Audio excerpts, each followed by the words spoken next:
4 small bodies, 1 blue barrel, found half buried behind a junkyard in the Utah desert. 2 alive, 2 not moving. Officers said it looked like something carefully put away, like someone meant to come back. But how did we get here? To a world where faith becomes a cage, and the word salvation means buried alive. It began quietly. A call from a woman named Micah. Her ex-husband John had taken their kids.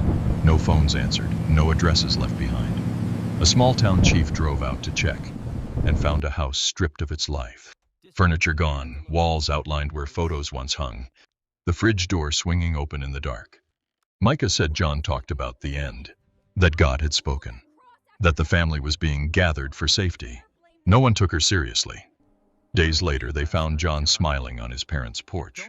He said, "They're safe," then drove off into the desert with a man named Samuel and 4 children who would never see sunlight the same way again. They built their heaven from shipping containers, solar panels tilted like dead wings, and a binder titled Knights of the Crystal Blade. John called himself the prophet. Samuel called him brother. The children called it home. When police raided the compound, they found 2 boys, dazed, sap in their hair, and 4 empty beds. Then a voice on the radio.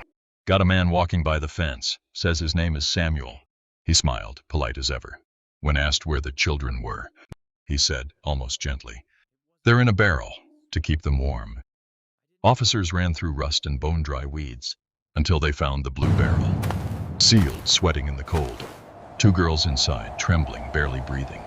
"The others, red box, far away," they whispered. Hours later, inside an abandoned trailer, 2 more were found wrapped in dirty blankets, repeating names that weren't theirs. Elizabeth, one said, Elizabeth Richardson, a name taught, not born. John preached purity. Samuel followed obedience. Together they rewrote the rules of God until children became currency.